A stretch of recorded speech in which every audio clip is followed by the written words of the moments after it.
Malo e tau toi mao e whawhini. Taimi ki kamata e tau laivi. Ko aun ko lotonga whakauri ka te utuko te taimi ki tau tangata whai interview. Tangata ko hasta siata maasima. Malo e tau toi mao koe ni.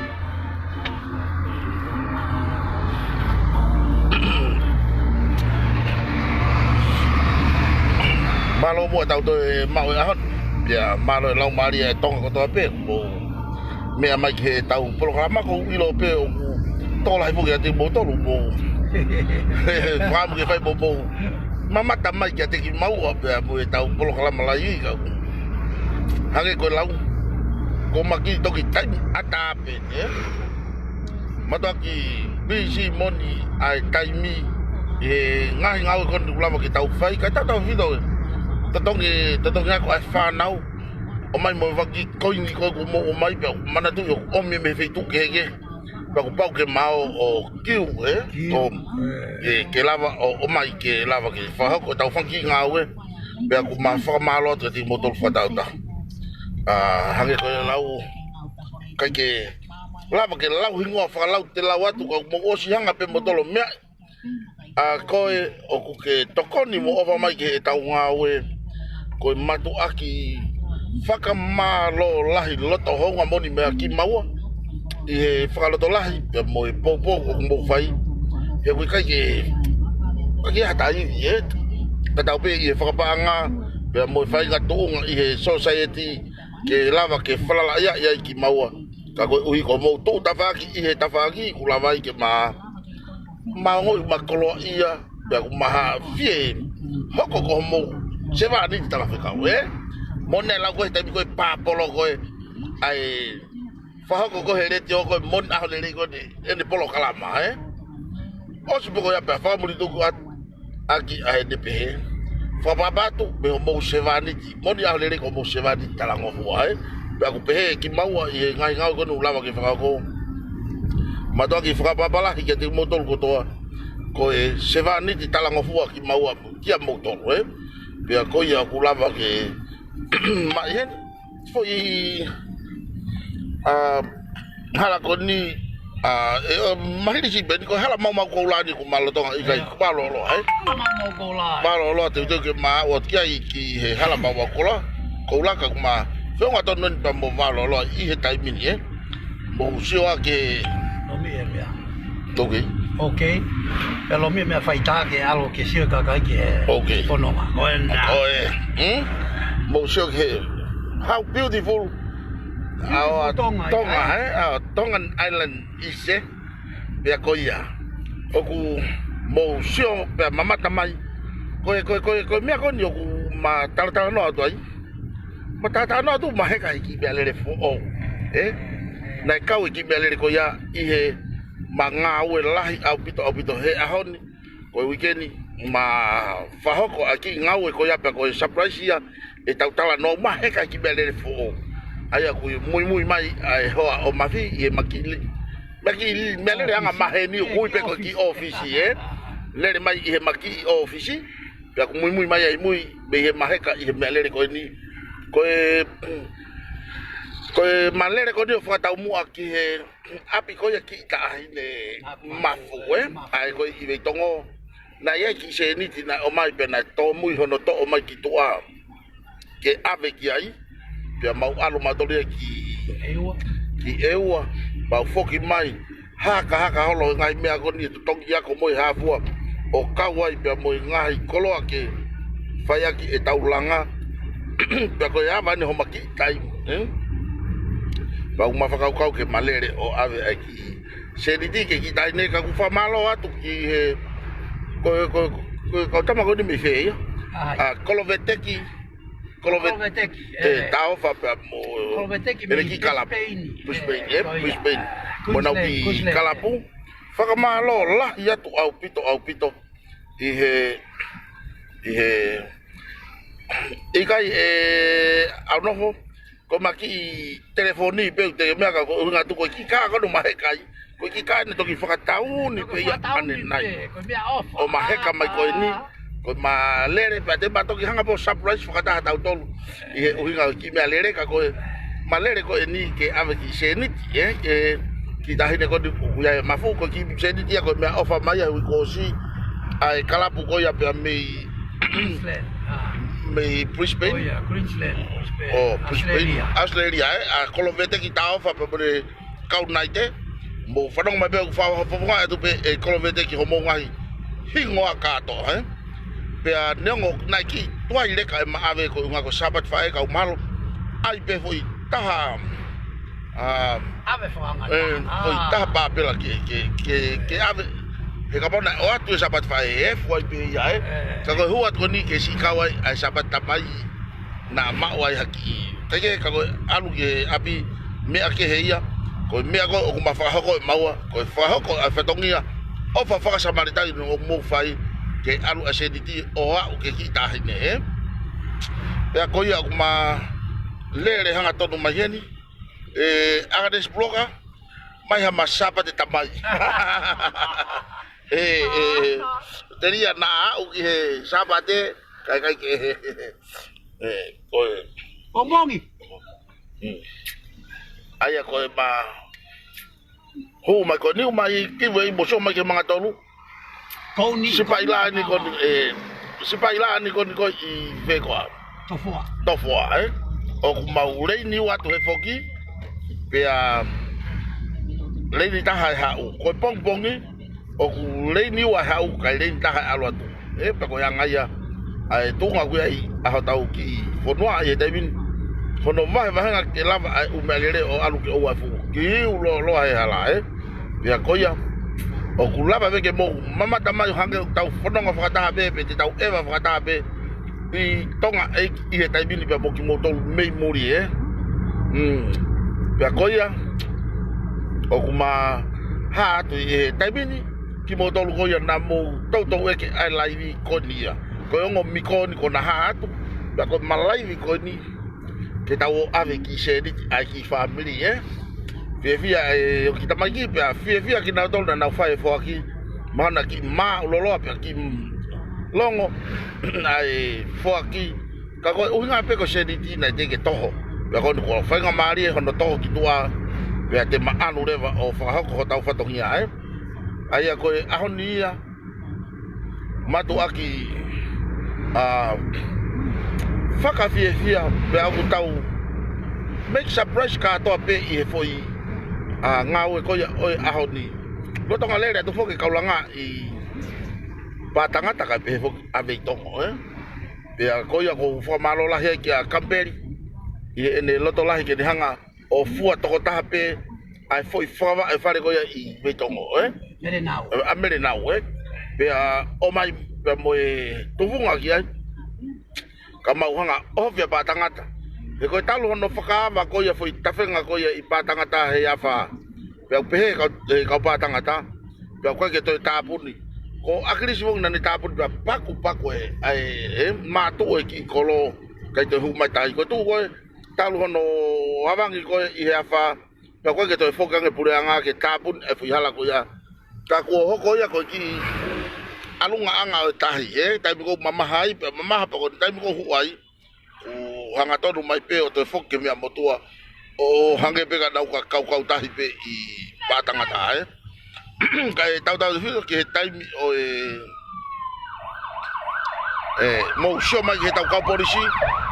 mahalo na koe lere no ia koe foi vene tolu sang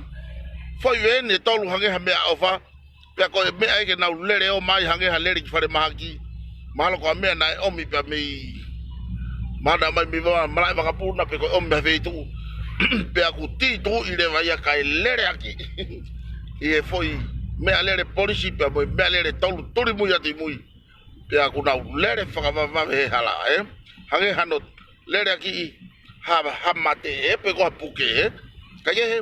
oku hai ane to ngo mi ko he taibini tau I matangi kolo ko ya o hate yo ba kon ko lu atu ngai me to ko ni o wa Whakalata atu ki mo tolu hona ku mo sio mai ko ha te ho ni o ma ia ko ki motoi kolo e ma foko tu at me ai ma o mai pe ma fia ma pe ke ma o mai ai hu atu ke mo sio I he kolo ko ha te yo kere ya o ha fa de fishi have atu I hate o ya ko ia kuma o mai kiai tau wa o mai ne tau eva mo tau fononga ki he kolotala sila pelua mo funga tere kage o ku lotonga le tu alanga ia I batangata bea na te ki kamata ka ko tu ko ne frava pe kon etau lere ko eni etau laivi e a upe ki batangata ki tau o sio ki ko ve tongo ko tu ko ve tongo ki e wiki ka au na e ia ki fetong fuka e kamberi ia ki fetong fuka o me tu funga ta ke huma ki kai fuki maurea ko nga mo de kamberi famu ke fe mo fa ko ne fula I simana ke lava kai fai no toni ka ku ia ki fetong fuka malo ki puke ai to funga ulo ki ko hua to ko foi to funga ko ke fai bo fai ngai ilo na lere hake mo fare ko ke fa ka ko tu ko wi ka upe ato fare ko ibata ka ta ko mo sio ko monite io ma ko monite po tu site ato fare ko ibata ngata ya lere mono finishing ona to ko osia ai fare ko ya tu ke pe ai vari po fakibia pe o fakibia ga to ki mo ye me ai ko ya to ki vai be nihi family pe ko ka ko foi fare ene tu owa hage ko lau ko me asi ta hine lose hina ko au ata ko ia o ku tau fia tau fononga ko ni ko ta fononga fogen ke api ki ta hine hage ko lau ko ngahi ofa ko to pe mo o mai ko mo tu ke ave ki hema te mau ave ki hema ko tu ko ave ki matau pe ko fe ha fe tu ia te mo dala mai how fast we can do ko me ai ma fa amu ki ai lau ko scouti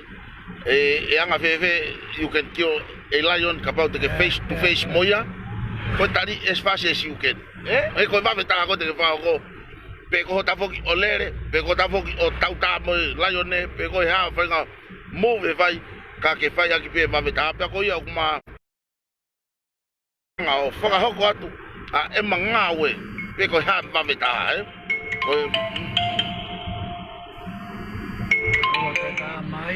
o kata ki Steven Yongi te ma toki foki atu o atu ai totongi ho o misini ana ye ospe ta foki osipe tau ya I pata ngata tau ke ai ko ta no mari eni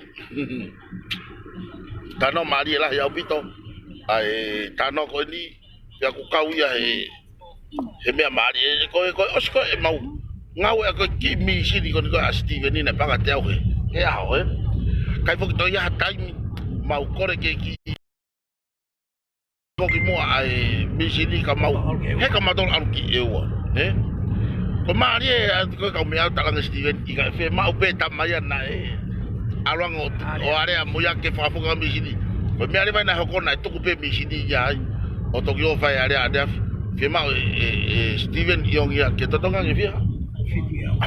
fitu ngau ai ko aho ya na to ko mi sini fe mau pe ko ma fi va to na alo o area ya ko ya hage ko lau ka ke to ya hanu ka ke to ya me ko atu ngau ko ke ai fu ata me ngau ko me be fai ko sei yes pe mo kore be ko hang ko lau ma fu ai fu ko ki momo o mai ma taua ke ta sapate ta mai he ka ta man be ko fa ki momo ko ya o ma fie ai he totonga ke ai misini anai be ko ka uia he me fa fie e fangi mo ko no o mai o to ke me alere o ke mo fangi me hango totongi ko ta ngai uta me fa malo ma ke he to kia chef tapu e ka so de tapu ko me alere ni ko matu aki angala se ta uta papa de nai uta papa pa boy u ka mea ke lere he va apiliki mo foto o kai ke mau to hela ko lere ha to be fare koloa lere ha to be fare koloa uta mai be hake foi u ka mea wani ma mea lele yufi ila ya she mi hono office to mai mi fai uka me wani ma o ma wa mo ya me afakalata pe ko hange ko lau sone tap ma osi ofa ma tol ho me alere ofa la ya pito ho me alere he fu mato aki aonga ko kau foki ngai konga palparema ono faka kau hato tong o me alere ki o mie moe ka ko ni o maulava lere he tamini ofa hoko ai fatongia makatunga mehe ki iwa ko ya sone tapu ko JF tapu ya wangi ko lau mauliri wa be mautori o tapu poultry ka ku talma sone tapu ko ene lori ke tohi a New York Golden Scepter Golden Scepter patoa pe toki whakamuri tuku ai patoa masi pe ko me ayau kone tu ko ni te mau wari ka pau manako loto asio tap ke mau to wari fu lori ke ne ko fu lori fo moni pe ave o le ka mana ki fo lo ne tau ke ilo pe ko ha me ko ku ke whakavo o mau whaamu ke mahonga ki wari he ko tama tufunga ko to tama pe no lo pe fo ki ya ka ke io ko tama pe no lo tama wari o wa pe ka pa pe mai so tap mari ki helano ko ma fie ma ko ne puho ya ai fulori i helano ko ya pe ko be ya ko ka ke hama ai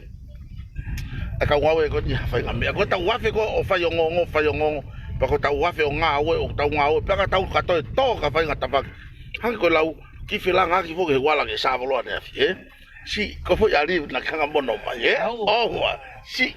fa ate tu a ko ma la hiat ka ke ko ya nga we pe ko tau mo so ma ke nga hi hala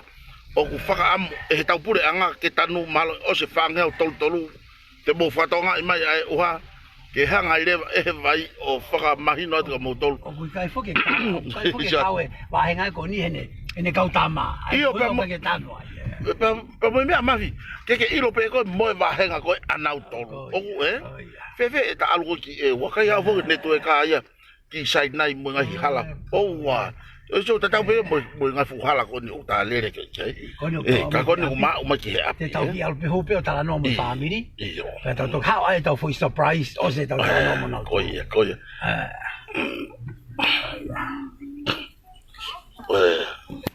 ma ni ki apin pe te ko ma fi hok te fa ki surprise ko he a hon te ki kem ramen ya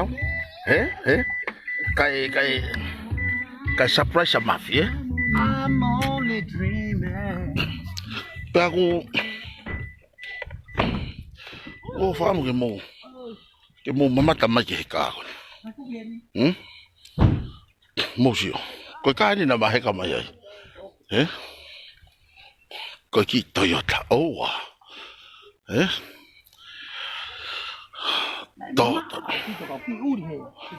io vave ko ki mishini Hiroshima na mau o mai pe mau ma tole ka pe fa hoki utala mai motu ai hana mishini foka pe tamana na area o ang mishini pe ko ya na to ko ya mishini ia o fa foki anai o fe mai motu ai ke ton kakato ahna alo mishini kana mau pe a ta pa ko anaf na mau to ngau ki fariki ka ke ka neo ngoia o te tau ta no ki ai kon ko lava ia fangi me ofa nai ofa mai he tau ka tama pe i loto o mai ki se rit ke ma utu mo ki se sapa tama pe aku ma fie he ha o pe ofitin me ai fo ko lotu hanga pe he lotu o o mai sai pe kon ke ma ho ki fare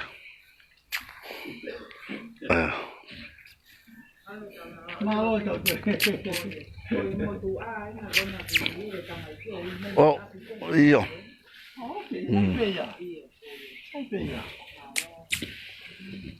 kalau nusi tai ko hatoi loi songe be ape ko ka fo o mau toki ma heka me ki ka o wa e a koni lo to mo fa o fa pe ma e hulu ya sot to fa ka o fa pe talavo tu ke pe tu anga vai ko unga na tu ha ma vai mau pe uri kai sio mai ki how beautiful ta ko ia ko ena sa ka pa o ke mama tamai ko lo to ni mo lau mari o wen na ke fe mau pe na mafai ho maleli ta ha ko ni ko ma o ma ki api ke tau sio ka to ke ya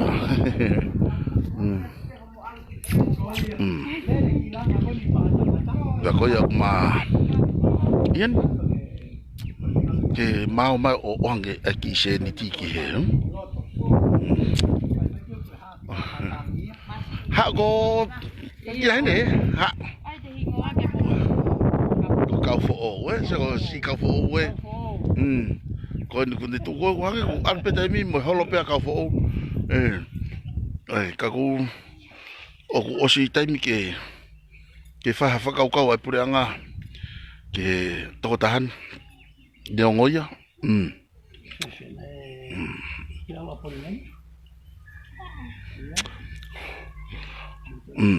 Koe ui ka hau to klinik ui ka hau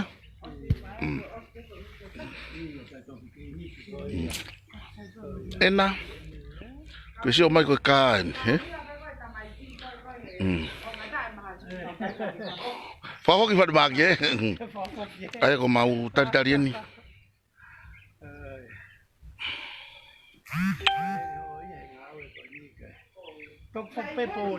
malo tari wakaola malo tari wakaola iyo ko pa ko fa fo ki bisini ya he ahoni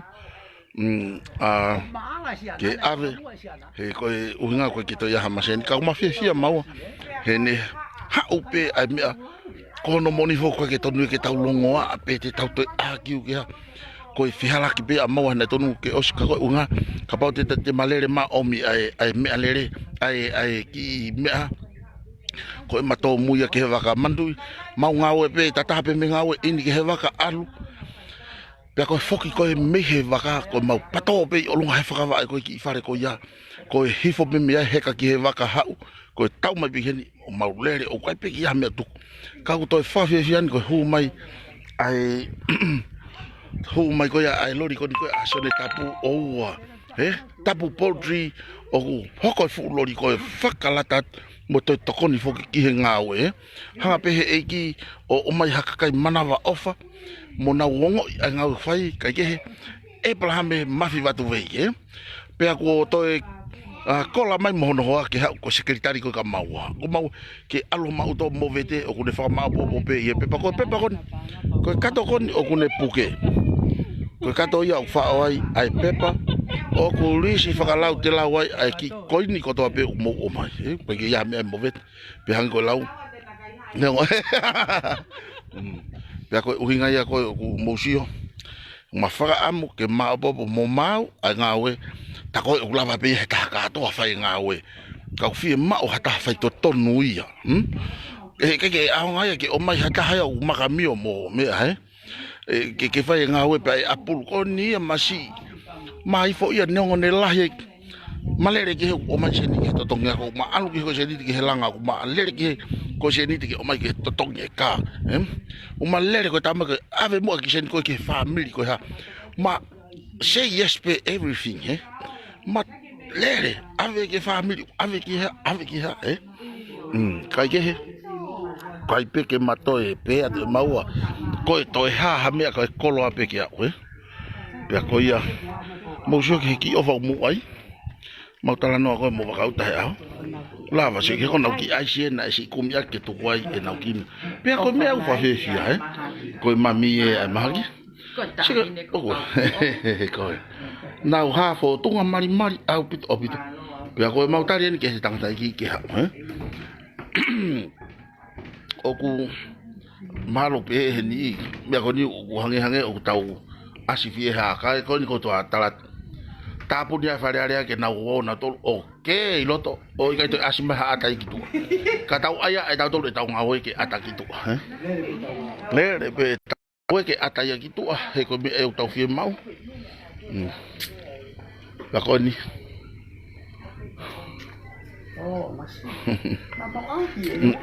Oh, kaki vene hai hawai. Wai ko ki vene ki tamana ha ko le nao ai ne me ano. Iyo, sai. Tokoni ko ye wa. Ai guri un alo e langa a mautonu fai e fai. Iya. Ka kono mano ia. Kana tema a piu na to to se to ko wa. Ai ko tanga tu no se Koia. Ai ko mea. Malo. Malo. Aku mai se a si. Malo. Ta uta ada ka ko langa ha ki ko langa ngata ai. Sai ke ma to lu do pa. Tuli ni beko me sikin dari ko to vai kai ko patala ko na.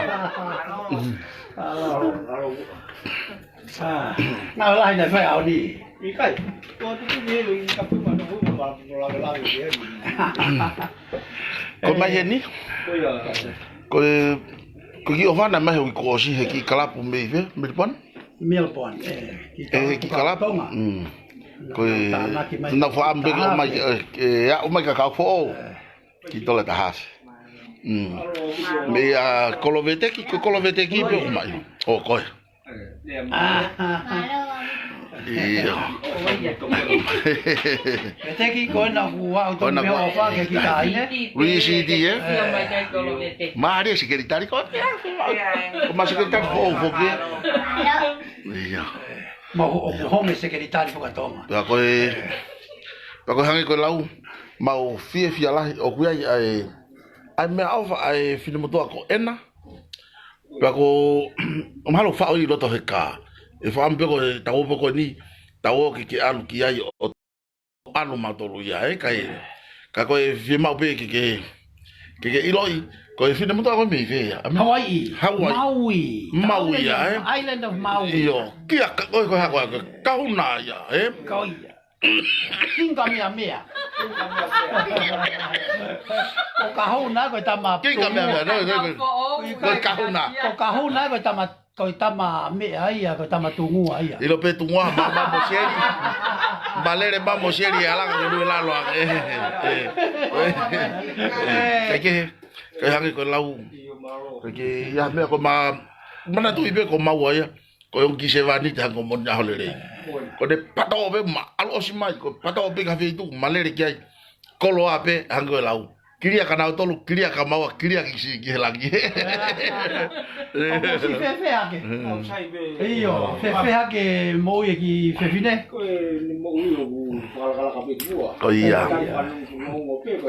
koia ke ko lau fai op na fai ngau ke fe ki ave to si lo pe iyo ba mu pe va be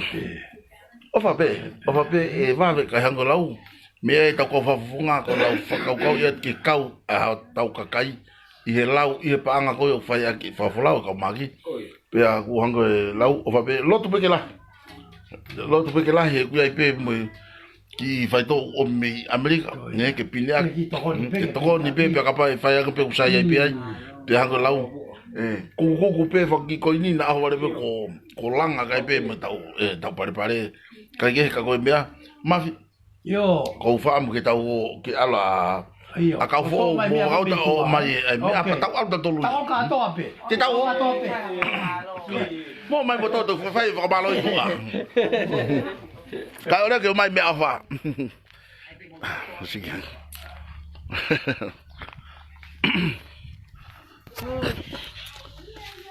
oi to mai ta coi to mai ta fa fo nu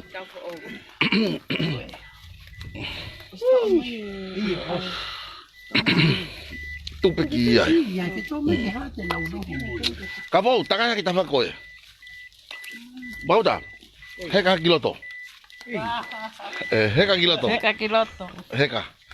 heka kiloto ka vo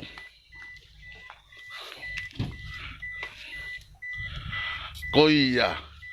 say hello mai ka ena Hello. koia tanga ena thank you so much Ena, thank you so much. koia malo ena mau me alere Malo ena, mamarene. koia koe e ka vo ko me le ko na ko me ofa ya ena ki ave ko ofa sivi Ya ko ia. Wauda. Ko ki na. Ke gala ki ai. Me au fai me fe fine ko ni ko ke ba henya mo fe fine. Ka ma fai pe no loto. Hango lau ko mawe ko ngo. O kai pe to fai ato whakapoto ki ata. O kune o mi hame ake ave ki ata. Ko me pe tala mai ko me e ma fai kana matalo makumien he ko si ape. Pe ko o se ko si. Ha me alere fe unga mo ko ni na ne o mi. Ya na ma uya na. Ya ko ya ya mahanga o me me alere. Pe no afe na sen mai. O ya. Ya hange ko lau. Ko Melerena. Oda. Ko kiena. Ke toka nga ia ko o fefine on ave ke. Famalo la. Ke lupa ko ha le ati fa famalo. Ki mo tolu mo fai mai o famu to ko ni.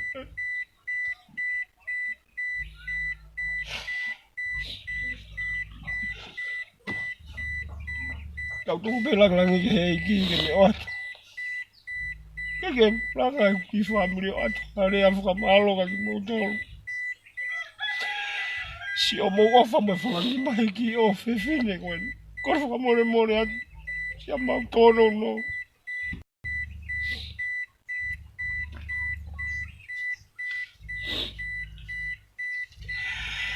O di famalo la.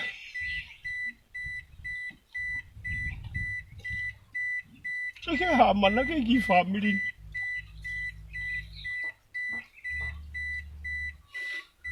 O mo tu ama wa wi api masiwa. O ati famalo la ka ki mo dol. Ke ha re afe ungai atu ki family ko.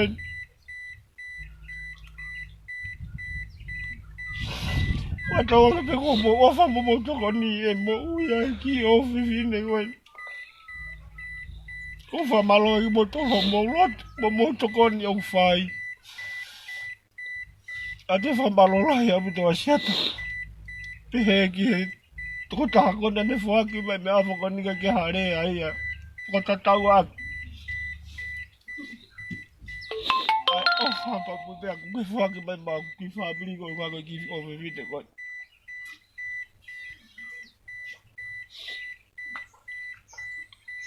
Bang kulot be mo hufia mo tol si mo ofa. Patong ke iki ke ni ha fa fa yo mo mai ai anga be a. Si mo ofa mo to no fa mangi di family ko. Ko ofa fa sa mare kan ya ki mo tolo fa ke ki family ko. E ka ngalo i ma mo ui. Ika ke ngalo mo ofa. Alu ko sia. O mo tau tu ua mai ki api masiwan. Ate fa malola ki mo tolu. Te ki Australia ki se ni ti mo me afo mai ko ni. Ko fa mo at ka to no ki family ko fa mo at mo tolu. Ika ke lava ya o fa fo ki to mo ofa.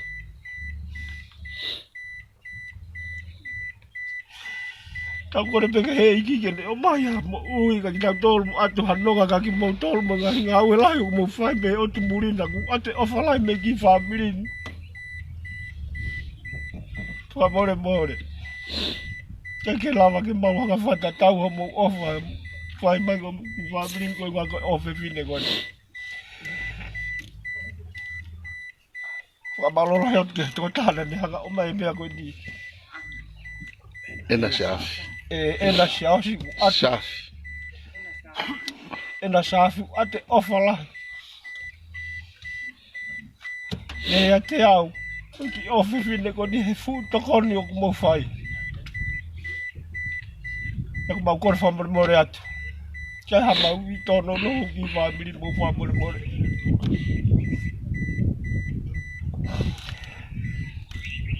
To pe nga e ki o tapo ki mo to lo ponga nga o le mo fai. Ko ya pe ki le o fa tu ki mo to lu si kai nga he nga lu pe. Si o mo ofa mo to kon o fai ma ki family. Ta te fi to ke ki o fe fi de ko. Ma lo o fa tu ki mo to. Malo apito, wauta, kafo, koe, koe ki, ena na oma ena, ke tonga ia ki homo, la koe ia, ia, Malo ena iyo, si poto apito, ofa. iyo, la koe ia, koe, Family foki asia koe ia, kohiva. tohiba, tohiba Family koe. ki, Tena so koe, tena ngari hao ka to pe ke ngata hea ka whakawhainga maari ke nau lava o si I whainga maari hango lau ko tau aia ko whakailo mai pe ai kafo hewe e hala ko ta whakailo pe ko me aia ai uhu I he mafu hange ko e uhu ko ia ai tangata na e whanonga he hala e ne afe o whai ai tokoni I ngai mea taktaha koni o kuta whakailo atu na tolu tau mai ni uia hatai pe ko ta malohi ke whakako ko tau aia ko whakailo pe ko let them know o kuia ai whakaofa pe o kuia ai fie mau viviri ia ta whake he pe a koia ta tau pe moi ha iyo ke o wate iyo koia kai ke koe hango lau ko surprise tamai iyo koe osko ni ma foki ke ma alu mako ma live beno au ke ki fare kon ipa tangata fai ono holo mono ke nau seo mai pe fala he kau hori mai ke fai mo makamata ka mo ua foki kai bia ke ko ne avanga mari pe ni wa va tuleva nau mamata mai mako mea mahu inga pe una fisio mai ko sio mai ki tonga pia kai ki ngatai u hango lau fisio mai ki ngai family ka tau sito ke iyo ta koia te mau foki mau dol kai ofa sike ga fo gari sai ai pe puke o he hawa iyo iyo koia oma koe sige ai que sige tari ka ngana sirini to o va tu iyo okay iyo yo no voy sai pe que tu ko de to pu mai pa ta mal le o si mai mau ai ku fai va bito ke iyo o va tu yo ke ko tau surprise ko to I ngai me ko to honi o ku lava fa ko pe ko tau sio ko to ki he manava ofa na lava ki fa ko ena kon ena malo ya ho au fa Happy Father's Day. Happy Father's Day. Okay. Yo si tata lo family. Kau sapate tamai lere. Okay Kake. Ko yang ai ai tau mo ui. Ko fai me fo ma fie. Na ku lava ma o hake me ko ya kai fola ko lai lo fusi kai fai kai ai pe mo tau fai ngambe tai mini ai tai mo na ai pe fu pola ha tu ya fai kai pola pa ko te kai he ku te fi ara ke ku te kore at ke to mai pa fe to kon aki ai fe mau aki me to kon ni tai ko ya ko tai mini te ke kai pe ho peret ko to ya la pe ka peret ko te ya ke ingori mo pereti ya I fai nga os kamata pe ia I api I he staila ko tai mini ai kai he whangata ya nga o famia ke ngata pe ia I he pereti mo ako I ke he kai ke ka ko tau taim ko o toa I hataha ki ha whai ngata o os taim ki tau whafoki tau tori ki he ane ke tau kai koe o tau whekoe mo kore atu ki he tokoni mai pe kulava pe o maa kona ai sisi ta ki lahi ta pe fea o ai fie mau o nonga kotoa koe ki konga ia o ko pe matoa ki maalahi ia ena safi o ku nongo koe ki tau o ku ke mani mo ina ka ngahe ni pe matalo ni matala no pala ni ko me ale ai me ale ko ia ko unga ko kai hange ko lau ko kalapu meri poane ko kalapu meri poane na pe o mea malo ko beteki iyo hange ko lau kataki pai thank you ena sheri whakawa ke mua ke lau konga I he tau mea he oku o mange tohi a kakai pe a oma tai ho crediti iyo ko skeri tariku o se de crediti se pe tau tok lere to ke ai ha crediti ke hoko Bave ke faya ko he fia fili toki hu mai a pompo. Ke ko unga ku fu bave a pito to ya kakai. To ko ke to lava eu ya o lau. Ko nga we na to ka. Sela alovili ko ni tamai sela alovili fie ma o ye ke hanga ta ya fie ta ye sela alovili ya. Da ko hanga ko lau. Ta sela alovili ko o fa ta hai. Ya ai ke ta sai te hola mama te ria na ke ma wa. Te ria na ke ma wa ko hanga ko ta ya. He ko tai ai ho kwata mai ene kovi mo ene fai toi ko tai te ulai taki foki au kai toi mana tu I hafa hinga me kai ke o va tu ko ena ni ena o fala hia tu malo apito ko ni ko ave tau e tau o fa ke kita ne men ko te sio ke fofonga fie la he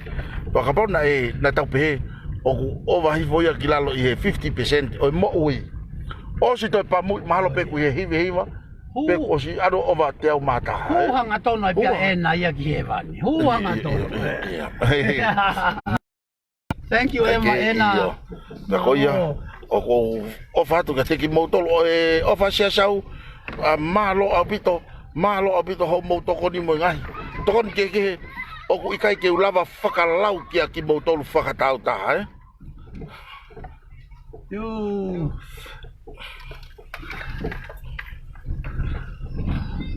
kata ki sela whaka more o ku kai pe ke whaka matala I mai ke mahino ko pe mai meri poane ka konta mai sela ko o whaka na tau ave Queensland me o Queensland ko na to mo whaka matala mai foke mai ka ke tu ta tau pe sela mo sela ta ko ia masi sai pe sela he wangi ko lau nengo na hala ai whaka matala ai longu tu kana tonu alu asiri ni ke feitu na na fa amua toki fa tono dia hen he usio mai pe family ia ki he live ko io pe tena ilo ai pe na toluia ko fo aki pe me he ka kulupu ko ya ko a kolovete ki me Queensland all Queensland ai ko yai tau panga a sela alovili pe ko tane ne ke hanga sela te tamate yau ko hala ko afetu daki mafi o fa mai o venga e whaka matala pau sela ta I ko pau mana tu ko ko hu me asili ni mo whaka matala ke ave ki tua pa ko ne hala pe ko au ya e kai bebela ko me ai ke fu mato aki tokanga au to ki ta ko uinga au ya ki hanga sela o ta yau sela ka taki ko e fehala ki pe anga fetu taki mai tonu pe ai alu ya asili ni ke fetu ave ki ai ko vi pe ia ko hanga ko e mafi o ai ke whakapuriki ke o ate ke asko ko sia sau o fa sia sau malo abito sela aloviri malo abito tokoni o ku sio mai pe ai ki family I he taimini he ko na hope o ku tatau pe mona hotolo ko te hanga ke he me he tau lai pe ko ia o ku atu ke vakauta mea ta o ku kai ko beri poane ko old Queensland na o mai pe me ai pe me he klapu ko ia a sela aloviri pe mo me ai pe ko ia ku hango lau tau lau manu mo lau tapua ki ai pa ko neongo oku mo sio mai ke pare ai la abo ne au fia mo ha vo na u ha foka tokan mo sio ke ki ta no ai vai ta ko de tu pe u hai ko lere angau pa ko malere ko ni ko malere ki ai pa ko hango ko lau me ai fo mo ni ko te ma u ha kai loto tau ata ina mo kai loto fia ke na u foka hoko ai tau ngau tau ata ina ko me ko fia I masi maf e tau kakai Nengo ko tau tolonia o ku ngawe peheni ka tokanga ka kai tokolahi ke fai ngawe ke langa ekonomika na wo ngawe paanga pe na wo o ngawe ki uta ka ko o mai ko ya o tokoni ke ekonomika ko fai ka kai o ka ke sai ia tai a fai ka kai no ko fanga ka ko ke na ka na to ya tokoni fai ka me pe ko ko le fanga mo ke ka kai ko ya o kai pe ke ya tai mia e ao ngai ho mo tonga mo ui ki a mautolu he ko whakanga pe mo e tukuhifo ai ngā ue lerei Kau koe ki hane aong ana ya ki langa fonua. Pe koe ki ya de fu. Pi ki ngana he. O vale be tohi maha ku to fe vine ane u. Tala mai masi. Koe kau hei la lana sa ta ko tuku hake tu uivo. Pe o po tala tu e ki. Ilo o fa mai o tiliti ngai pes ko ya. O wa te ke toi. E ko natula pe ya. O te ke toi sio ki be fa mai pe o te ke toi tala no ki ai. He koe me ai ko pau ke hok. Pe pe mai io ka ko nga. Ko toko na ko me ko ki ka he politika re mo me ko pe. Na e kai politika re si suia. Ko Jesus came or come to the earth, na kai ke come to the world to save us from sin, kada kai ke hau ya ko politik, ke na unga pe na hau ya ke faka mo ui ki tau tolu me he anga hala. Na kai ke hau ya ko politik. Hau pe ya ko fanga sipi he o isileri he pe me he mo oni ke omi ki na tolu ki he mo ui, kana e tau kai kape ka anu hia pe mo ha pe pe o au ke ene pekia ko dang ko tu vine pe ko hai tau tolu ke tau fadi ni ma ke tau kalo ta yo ke o area mata ke tau tolu ke tau me apa ngoya ko talange me apa ngoya ko mo oni me apa ngoya ko mo ni ave tu ko ngai fe tu hange ko tau ria tonga upe ko mau eliri bloka mau eliri ene novo ivo tau fie kai lolo i ha fo eliri ke kai ka ko unga ko fe tu ko ai ko ulu ya o kuloka pe ka pau te tau iai tau fe ao mo mate ko mau eliri boloka o ku pehe e tau fenga ke ngai ngau tau fa ko mau ai ngai ngau lele pe mo fa fe atugia e ka kai ko pe ko ia o ko loto ke mo sio ka to mai ki ngai fa malanga ko ni o ku mahanga fa ko o atu hanga to nuia pe me he pesi ko ai ngo miko ka ngo lau pe ka ta mai o ko mo to pa to ko ki mo ia ko pe ko ya ika ko mo ta mai mo tau ata ina io o kuma patoa ko polo kala mai patoa e to kitala mai e ka patoa ke fa ka polo kam ka ko e ma polo kala ma ko polo kam e ngo miko ko polo kam tau ata ina pe e ma muy e visione ko a krisi tu fa mai a krisi a mama ki a ma fi va tu ve pe mo asiata pe mo hai pe o to si o mai ko mama ko ha ko to ko ni a masiva ko pe wala ya ma ko ya tau mo mo ui ko ni kai ke ko tau mu ia ko toko ni ai masiva ke no one left behind no one left behind song pa ko unga ia ne ko pe ma hu mai masi tapi ona vili ma fi sata ai bua ke tao fai mo kamata me ko pe masi ma o fa mai he ko ngau si ngau e ko ni o ulaki kamata pe ia taua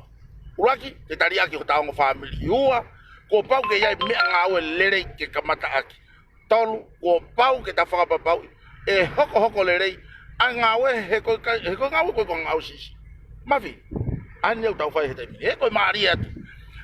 ko ma hopo mai pe kamata he kau katiti lere pe katiti tala mai he to ta ya wesi o masiva ke alu ma lere he ave ha ke pe o pa ipitonu I he me ko ne o ka akri ta ko me ai no fo masiva kai kalo holo pe mo faka uhinga ango lau samaritani ko ha ko mo uhinga li be he ka ke alu o ta ho fafangu pe te ke alu fai ho ngawe ke oska ke to ya pe ko fa uhinga o mau time mahalo ku ke sio mai hua ni ma kai hange o pa mo pe ko ha ho faka uhinga ki ai ka ko tangata samaritani le ko ne patoa tu pe tau ke mafu hopo mene asi tafi holo aki aene hina lolo pe ka ki ngatai fakain oso no vain pe ta mai pe hikyo faka ki olunga pe lue ya masi ko me fa mama he o fa malo ma ke hai ka ena masi sei la fo no ko io ko unga ko jai malo la hi ena he ko ha hango lau ku ke fie lue kai fa he ka ai ka fo ki me ale pe ko ia o ko fa malo la hi ai ki te ko o ko unga ne ke to ai ho ta pa ki ko va ya o mo ta mai I he vani ke ni hanga o to e fa fo no to hange ko lau ko tala ya ai folo ko si ko ho pa ku I ma ko ke fukai tai hiri nga ya si te ke utu ya ko fu I ma ka to me fa vale ko is a miracle ko mana ya ko ya ko mana ko o si ko ngahi a si ngahi a si ka ko ni ko polisi ko ne ta fi mai ke mau ki to ko ia pete maki le pape he ko ia ko Yo. yo ya ko he ko anga ia tau mea o ku te hifo kita ka whaheka ka ku hanga lau tana e ki ke uho e mafu o koe ke toi aia ke toi tuku taimi koe toi ko sio pe ki ai arifo ko hale rei taha mo osi ngana e whakahoko ki ai alu ka ke ka mo sio ke hanga mea ko lere oua ko chike hifo mo sio ke lere sai step pe hao matai tere ha pe ka pau nai hao accident mau ata leva o hului ai foi mana va fa os ko te mana me ki ka to ma pe ma he ka mau o alu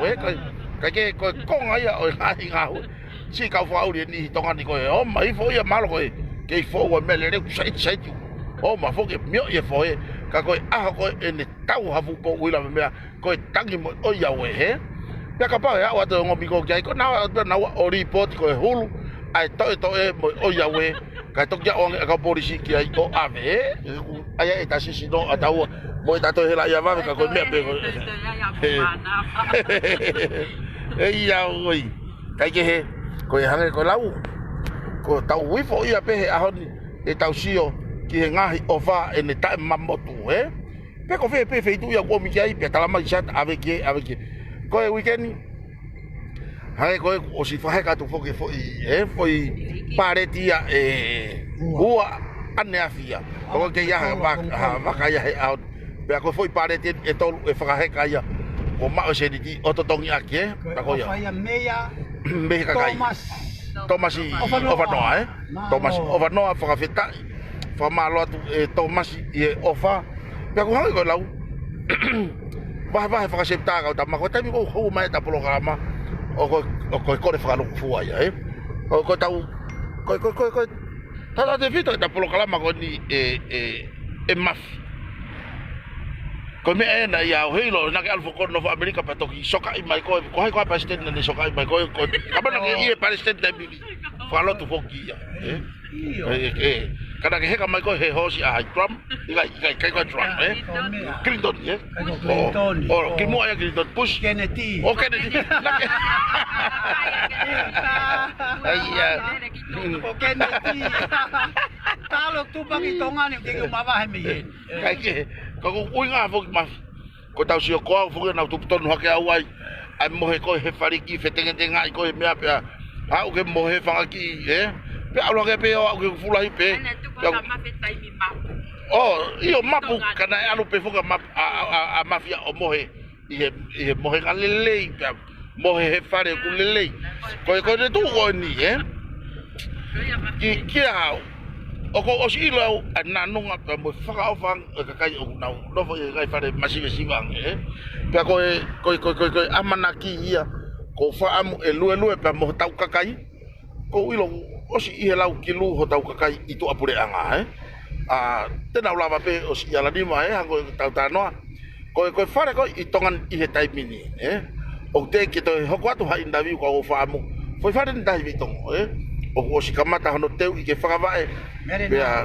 amere nau ai ki whewhine ko ia pia mei mawa mau ko ngā api ki wei tongo na ne hanga ki hulu i mai ki hek pēsi ane nai ka koe ki ulawa kai whoke poto le rei hono hiki holo ngai mea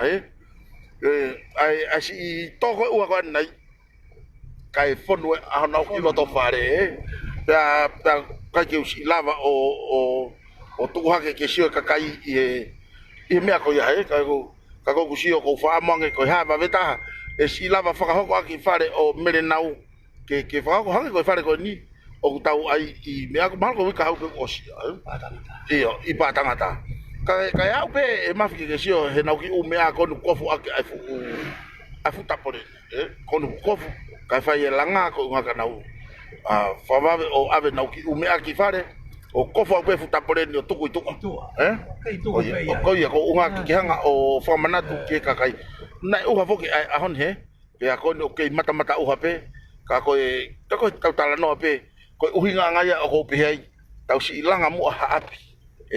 whanga ki whare lelei ke no whai ho tau kakai koe pe ki he funga whonua au nofo tofo e waha koe ki api koni nai palomeska au nofo nai tohi mai o ki mātua ta mai Sata koe foi paret plikian e tolu o se ihen. Aia koe foi paret koe taha koe foi plikia e te au. Aia koe foi tolu ngi au. O se teu ki api mo he. O ko fa among ka pau na lava o ma watu. Aia ko sone tapu pe mo ene kautama. Ai fare ai porio, ko e malata ko e malata reva ai fare ko utautonga ala pota kapau ele te bolava ko kutui o kutama no le kape ai fanki fare ai ko hanga tauri ya tupe malo ki he ono afe ke fitwa tau pepe ta tolu America ya, America tanon ki America tupo 6,000 American yes American dollar ko 6,000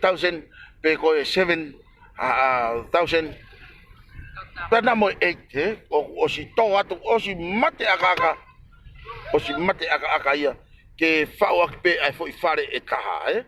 aya ko hange ko kulau ka to mo feng ho mau le ka ke va ko ba tau to fa to nima ke fai ngofua ala he ko wilo wa woni ke tau ka ufafonga campaign o ku nau sitangi mai ko campaign ya ka ku nau fai fa fatongia ko no tau si ta mai me hivo va ni ma mo va he ono o ku peki va he ha ke ai kore mai ka ko unga fo ko ta mato aki fa pa pa ko ke ore ke oska tau lo fa ta ka mata ke ha mai ko ta ata mai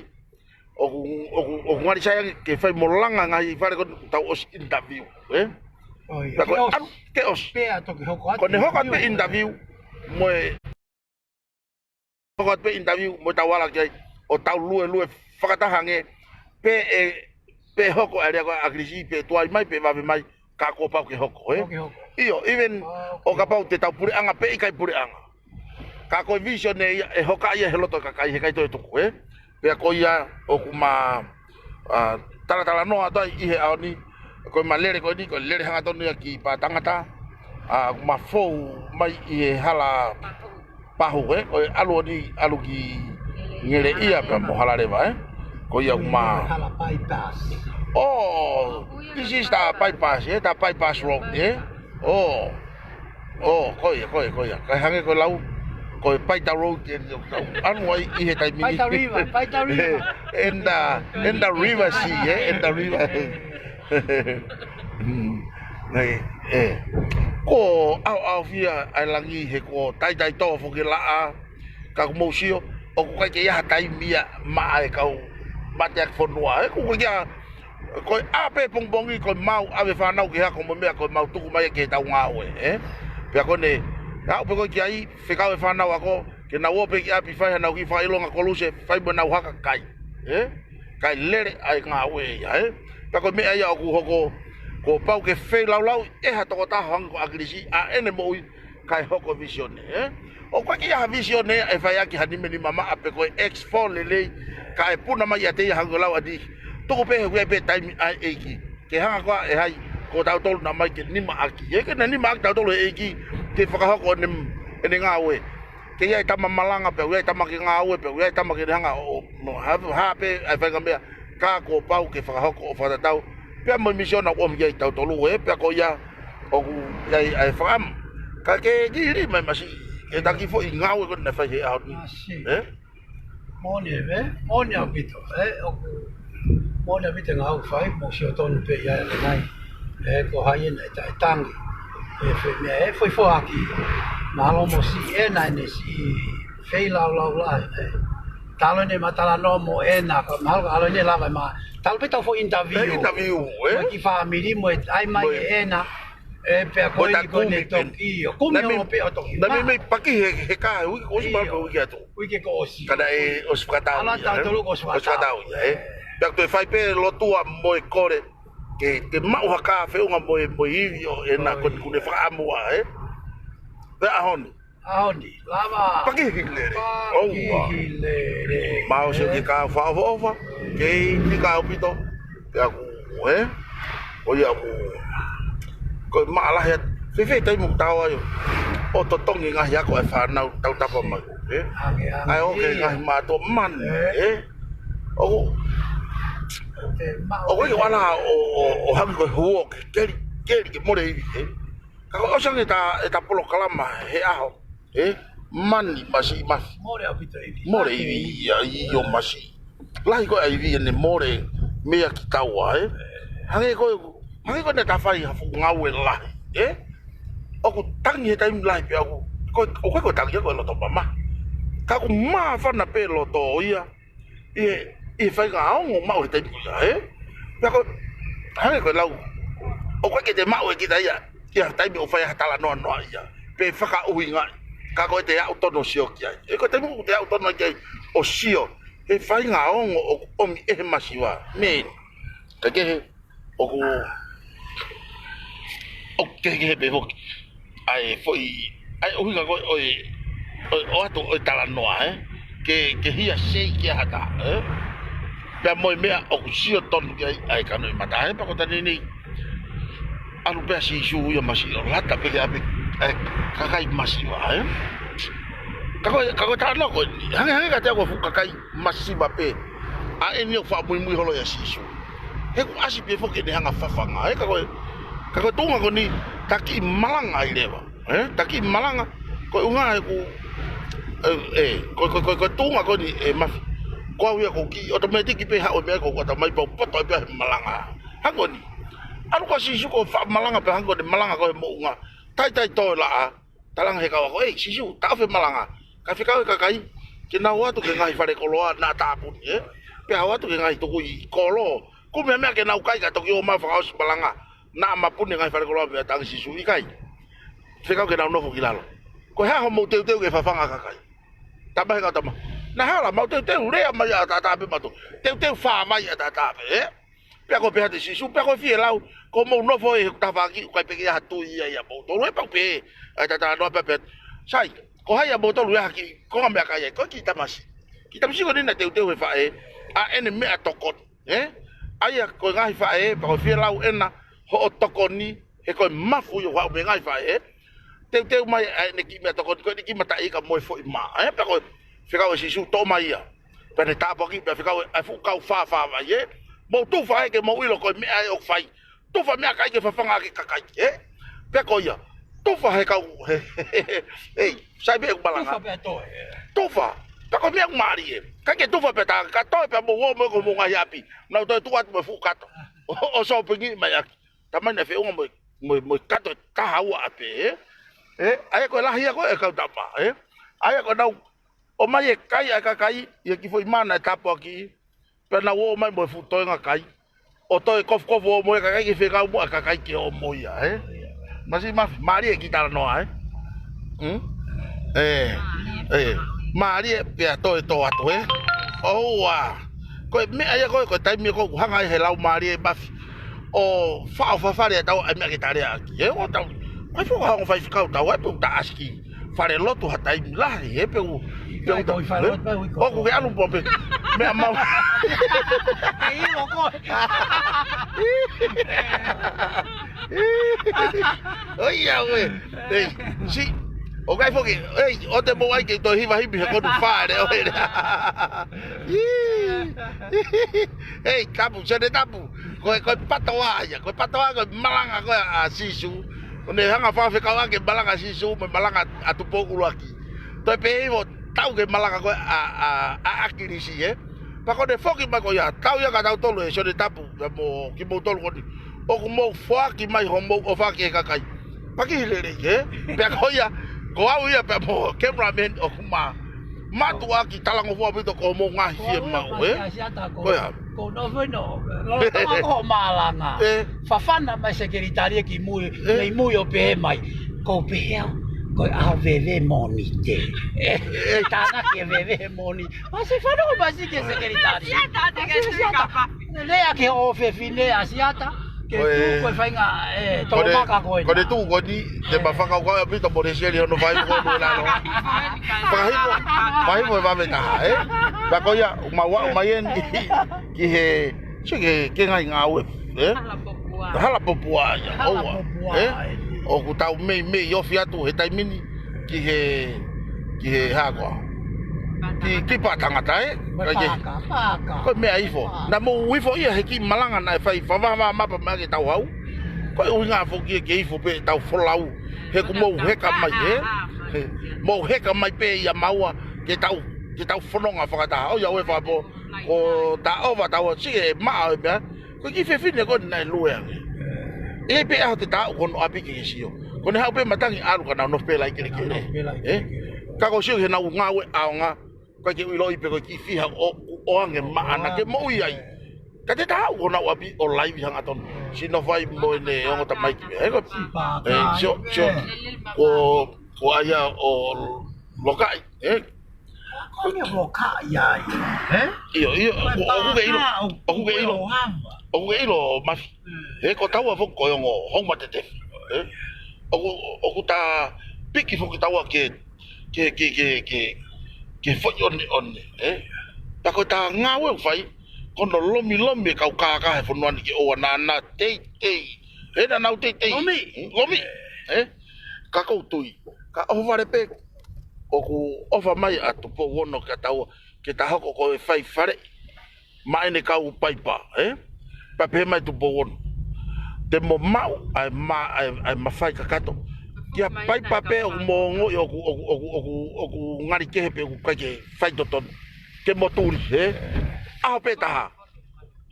e pe mai en avio e pe mai en avio na ko oskato ai ka uta ma pai ko na fala la ke o no tu ko ne ke mai ko ya ko ta e o avio o na o ate mahalo na do pe se te taha ai kolo ai fodua mau ko tanga fu kolo ai fodua o na o falu ku pe a hola boya e mo sio angai Fletcher vere o si ready ya I fekwa nusila alu ya no me shaina ke mau ko tu a baka no lo tonga apply mo na me no fa to inusila ka ko tau sio sai fu ka fa do ne ma o he casino io kana to ke hiki ono fo si aina no fo si aina io ko fenga we aki na fa mu shaina ka ko alu o benefit e vai pote si na casino sana ko pemnen ba wi nusila ku ke ma he benefit io benefit ka tau sio na e tonu ke tau unu ke ngai fonua ko ya o tau amanaki boto amerie kia ka ko ku ka ye hage ko lau ko tau o man ke mata tahi ko ne hulu atu mata tahi ke mo sio kia pe mo ngai me tahi ko kai po ko fakalata botol ko ni ko itongani ko I ka mama ta ma u pa tangata pe mo fresh fresh au pito ko ia pa tava ke ai ke fo hifo ka tai lata a ke ramen he alu ke ilo ko hifo pen he ka holo ko pla alo tu ki he ko u ya yo fe ke ko ia te maki hifo o hulu ia te ngau ko papa ko ni na mau mai pe o tuku mai I he lori ko tapu so ko tu ko o tuku mai pe ma alu kana ma amanaki pe ko ma alu pa te ma o si unha fo na unha fo ka tongania ka te tau ki lue ki tau o si o ke ke mamente ke to me abete algo ho tala no ko ilo o ku ke ire ka go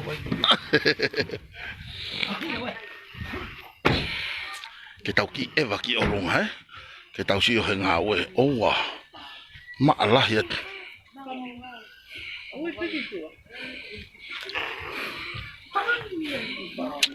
Mosio tau eva ki he koe tua uhana tu pe ko me ho ata pe mau to hau so ne tap so mai so ki melere he au nga lahi melere so ne tap ka pau ke me amakiai tu ko tau ngai fo I papa bo me tango lau lere mo tau piriki ko di ko omi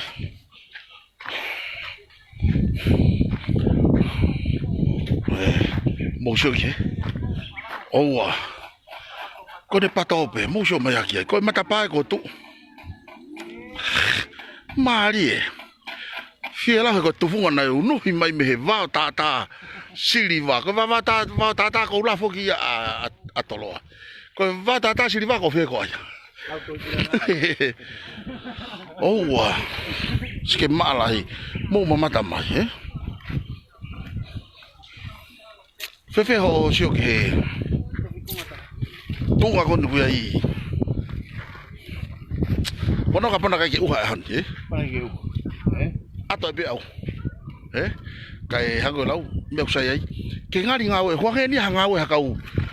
fa ke wa ve apu te ke lava hawi he na tau ki hanga pe tanu i patau alu ki ewa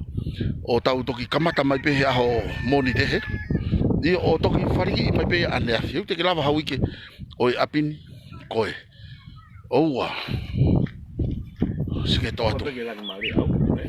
ko na o sia fa kilo tu ane afi ke to mai uha ki mo pa toki Halala mo ni kai Nei foki man ai foi lotu na ke ilo be tau ke ia ko foi lota pagi ke tu e uha he foi spotita lo tonga ko lotu mo hiki ko ni ma ko ke tau vi uha tu e uha pa ko os ko lotu pa pe mai le va ai motu ana ni fai lotu faya e tau sipoti ko tu e uha meta no lo peo ke to me pe ai ku tau fi kai pe to lava fai nga mari ha me uha la fa mana vai mo na ko ya Pea ku pehe, oa te mo falala mai ke kulotu, ka mo, ma alahi atu, ki fui matapā koe. O te tau matapā koe. Pa ko loto, o ia hanonga he fui matapā pe loto. Pa koe fui matapā lahi e. Maari la. Foi matapā, hanga tau pehe. Na ko si fua ngai foi matapā na pe mai ho tatau ia ngai foi matapā na. Sai tot. E o pa ke tangi. Ho tatau ku ke ilo pe e tau nga oe. He ku ke mana tu ko ho tatau ia ko peti pesete te au mon au ia. Tangata pau. E o ngo pe ko de business. Ke kai ke om tai to tongi ia. Ka ma na he ke mai pe ka to tata.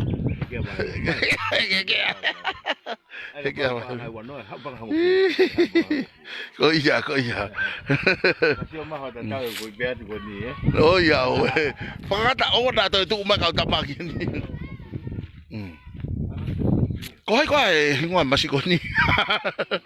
To o te mo ka no. Ka no ai mau me ai. Ma lo mu ka tangata.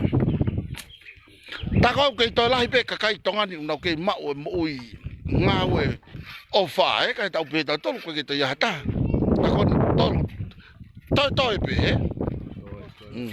ka ko hame ko lau dai fo ke ki aki ko nga to ta po ko ki la po to ya hai ka ku pe ko o fa o fe to ki o fa pe ka ko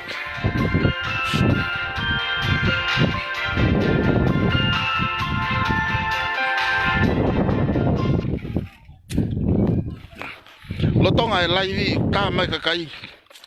hage ko lau mo ka ta mo shosho laivi mai pa pa mo feta no to mai lai he ko lo tonga fai aki ngau pa ko ni o ko hoko ko reporter i ngau mari masi pa ko si lau si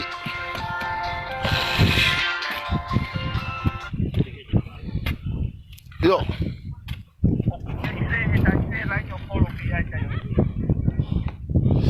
ko ni batanga ko ha okay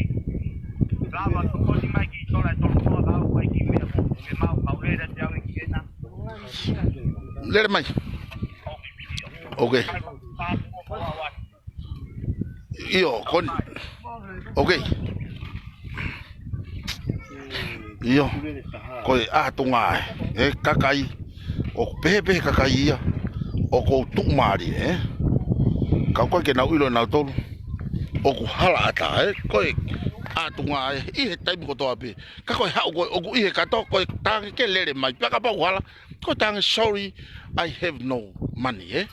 ko ia ko si ta mai ko si ma pa ko hang ko lau ko me pe fa ya tu ko lere mai pa ko ki ilo po lere mai fe ka ha ko fi ma e ma pe ia ka ke ko ia nga ya ai me ko ngawe i he lalo langi ko ni o na fa ma ho inga i ha bebe ke na fa tau tu sia e tau mo ui ka ko unga ke tau hanga o fa ba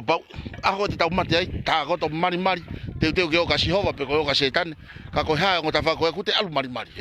o te alu lo to mama hina ka ke lava ta fa ke ko ia pepa ma ala ya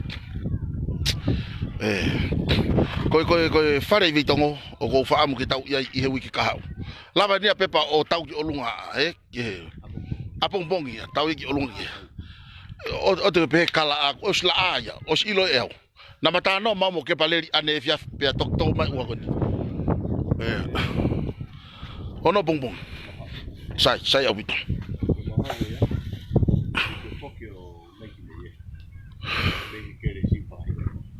pangahi wano iyo na yai ai ko tau misini ha ko amea misini heu nei ai fangi be ofana o mai maaku mo mafi kai ai akia ai fu ba potongi misini he fia finipe ke o na tau toi mo ua ki ata ko ifo ko e tau lue sanga pe ke tau hala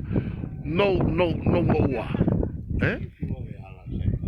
kai ke ko mi ai ko na ko vai a ko free imagi heni ifo nge hala kai langa ki ho tau hingoa i ha fetu ba ko me ai a ifo ai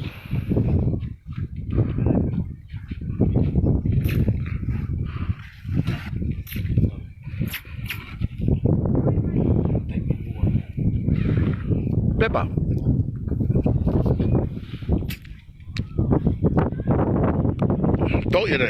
to ina ya kau tok talanor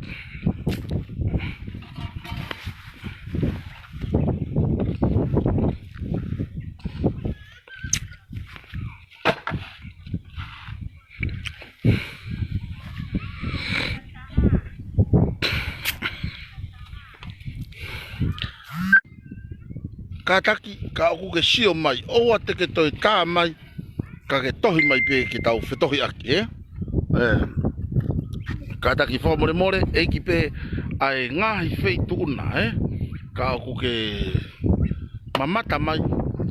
pe ke tohi mai pe ke tau talano lo tonga ko lai hanga tonu atu a e tau ngawe i patanga tane manmanu sai ko ku fe hui abong bong ku paki hia ki olunga ki he foi pimi fausi tau yai tau tolu kapau reva e paki hia te tau mantu ki fare ko i matahau na tau lere anafi o fai hono fua ma o ki bia ko ya bia kapau ya momo ai te tau toki vahe ki tau tolu mo ki fa na ona ke ingo e kawa mo cameraman iai ko tau ngau faga be Oke mau mo foi pulore sa pata mai foki ai te tau ki break he tona ki mehen o alu tau tolu ki ai o ai ia fa mo a peta ko sio ke ka ke mi ko ko ngau o ma ki one me ko one day build be io te tau iai ke fa ko ia pe hango lau ki mo tolu na ya mo ngahi mono yo mo ngahi api pe ko fare o mo fie ma ke langa te mo sio pe mo ko ki tamsi tamsi fai do tonu mon ifo ia pe he ngawe mo man pe pa ai e ma ko he api ko pe e ta i he time na matupu ha ke ai nengo ma si ko ki tamsi pe mo me he foi one ka ko ha fo kia ma uia e maaf o tuku ia i vai ni ku pure vai ni i he tamsi e time pa ko ia o ku hango lau ko mo tol kona ku fie ma o ha o tatau e pepe ko fe ha pai tongani pe ko e ua ko fie langa ha o fare lava le e kautaha o langa ko ha ko ta man fie mari construction aya o yai ai nonga mo fie mari good for you and good for us and good for the sky pa ko ia fai tala no sio ke so ko anga me ko lere pe nengo na to kamata to mu hak pe ma o me papa po sa ke lori a tapu lori ko a patoa ko tau ko ke yai pe ai papa ko kongan papa o mai ke hange ko pati mi yo lunga lere takai ko yo lunga me a pe mo oh mo ulua oh iyo ko ia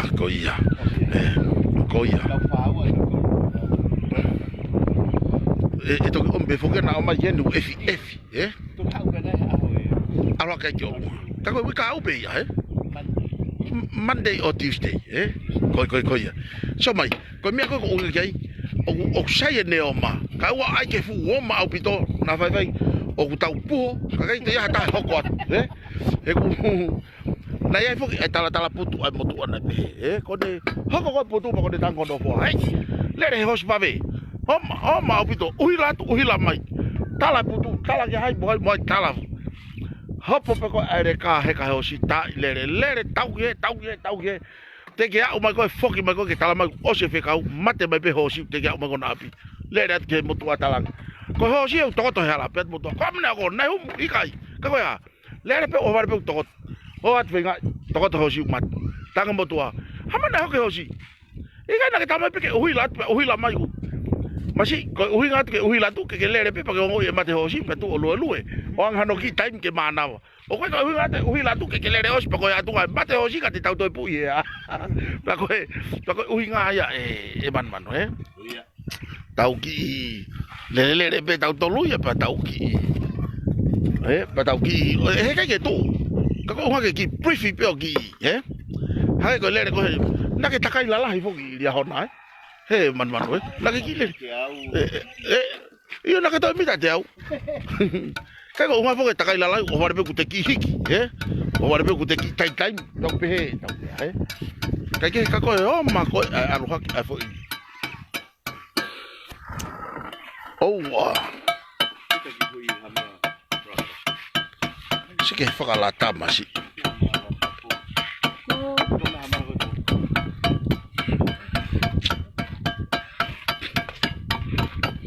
Buka tak ibe, mo si ilo pe ko yo ko no fat bo tau,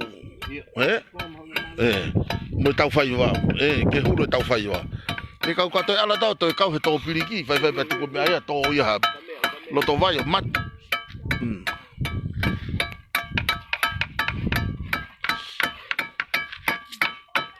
Malo, sige ke chomai, sige tamago alo ave ke me go ki tala no de ba ki foiva ya ki foiva ko manako ki hanga hiva ya to faka ke ake pe ko e maulo tu ya ki to faka ke ake pe ba ke hiva tu foiva mo ke masi o ange ke ne hoko ya ai popo ta no mai ko tama kem ra no mai ko kau nga ka wala ka tu le ki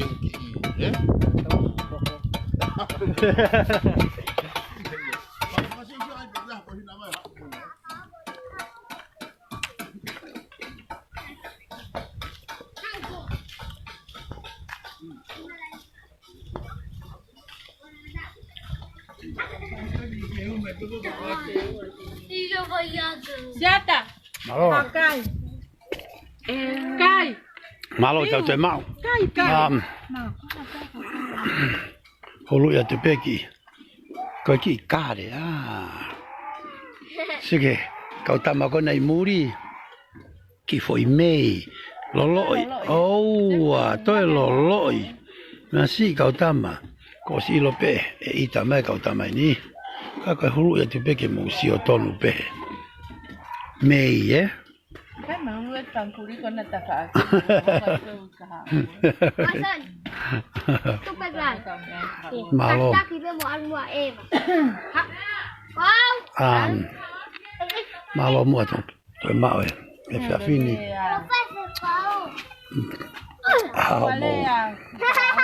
Mo lau ke tau.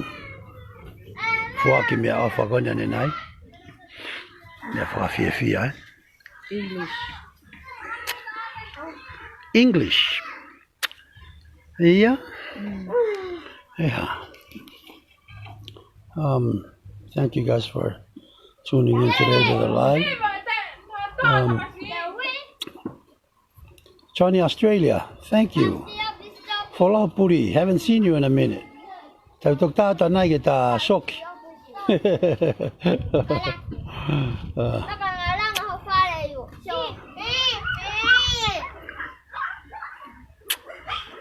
Like I was saying, it was very warming, if I could say that, when we took the car earlier. As you guys can see earlier, that when we took the car was from a lady from Maui, Anna Safi. She was the one that donated the money for the car, which was $6,000. And we went and purchased the car, and as you guys can see earlier, we took it to the family. And what a joyful sight, when you guys seen it earlier. I think everybody was happy.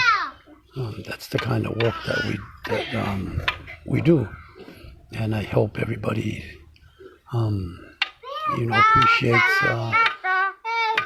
the donations and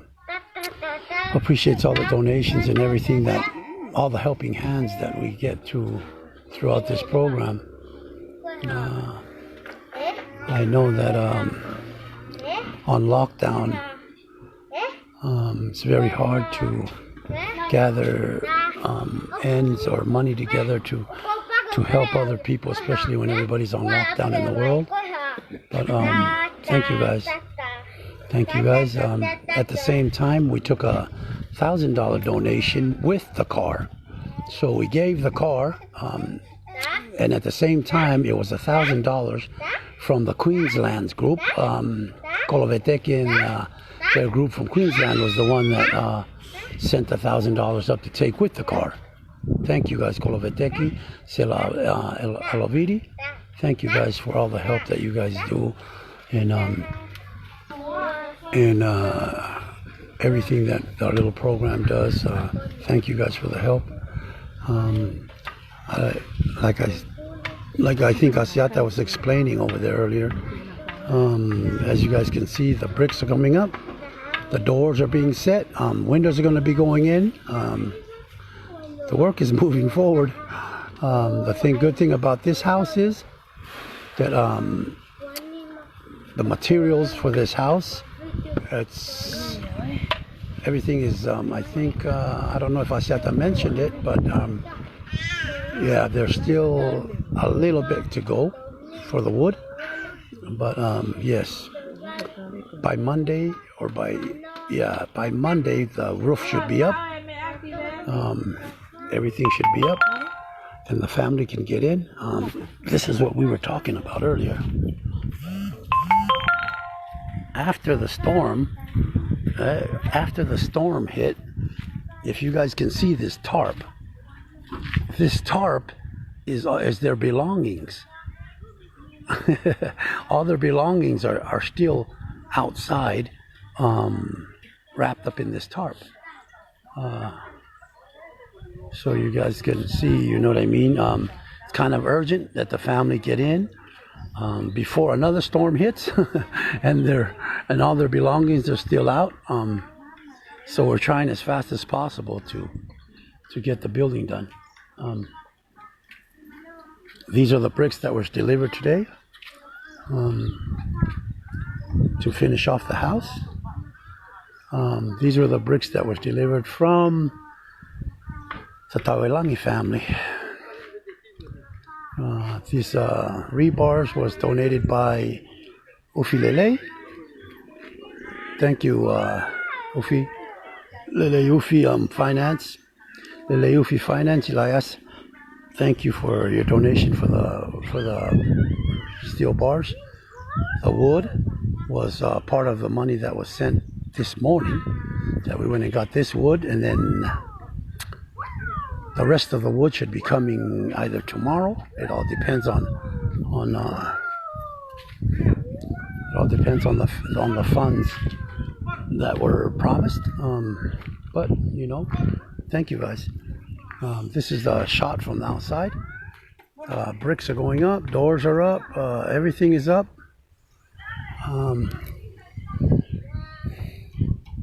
For you guys' information, this project, there's another project in Veitongo, Melenau's project, that's being built at the same time as this. There's another project that was already done. That was Soni Tawelangi's house. That project is already done. So That's the 3, and then the 4th project hasn't started yet. That's the 4 projects here in Tonga. And then we have the 1, 2, 3, 4 projects in Ewa. That's already been started. 4, 5. So, yeah. 4 or 5 in Ewa, yeah. But,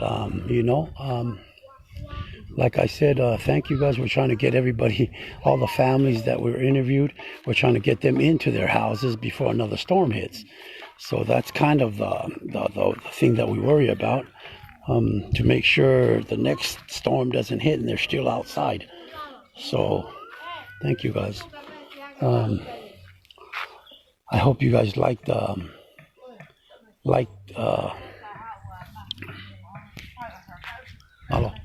I hope you guys liked the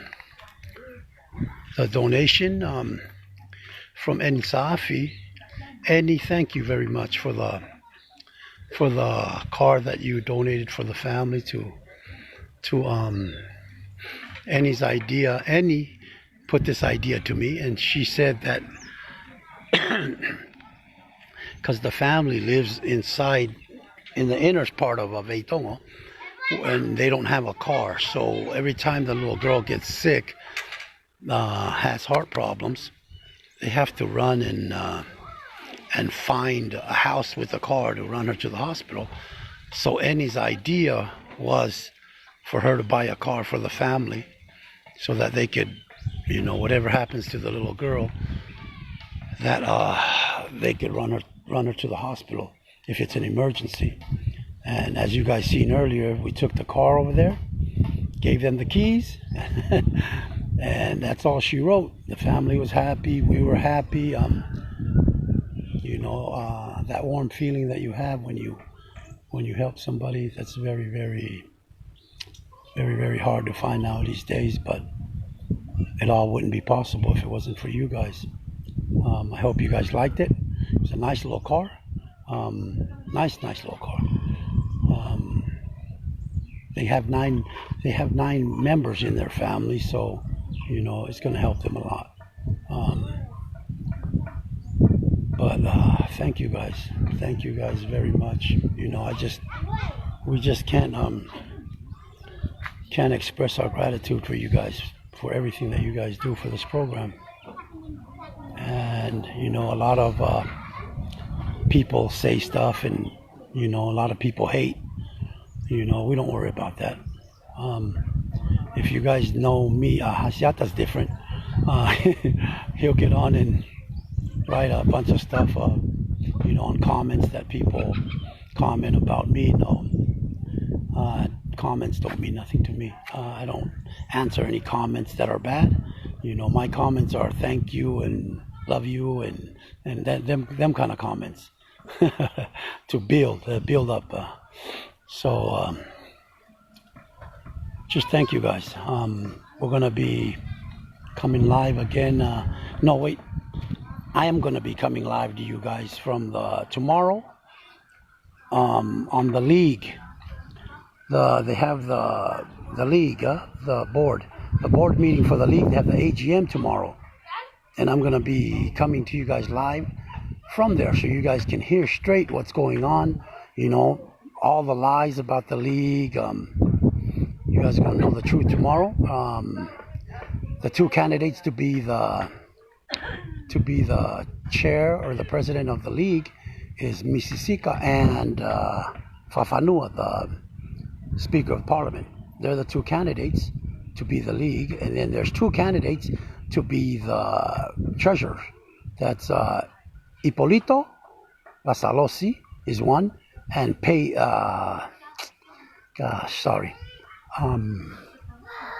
guy at the boss at the Pacific Timber and Hardware, JP. So it's JP and Ippolito Lasalosi that put in for it to be the treasurer. So that's the two positions tomorrow that are going to be voted by the clubs. All together tomorrow, I think the clubs are right around 30 clubs that are going to be voting. So I'll be coming to you guys live from there tomorrow. So The battery's going to be dying in a second. So thank you guys again, and we appreciate everything you guys do to help all these families that are in need here in Tonga, in Ewa. Just can't express how much gratitude that we have for you guys. Thank you guys. We'll be live again tomorrow at the league meeting, the AGM. You guys have a good night and a good day and a good night. Love you guys. Bye.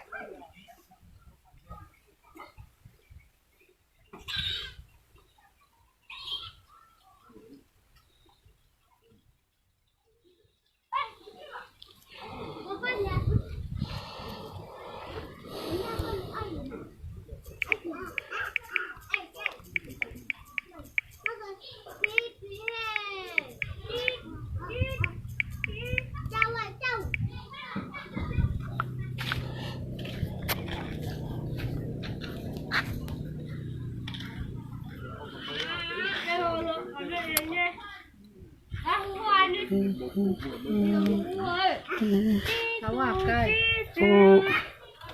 Ủa, Yo, oh, si. Con ăn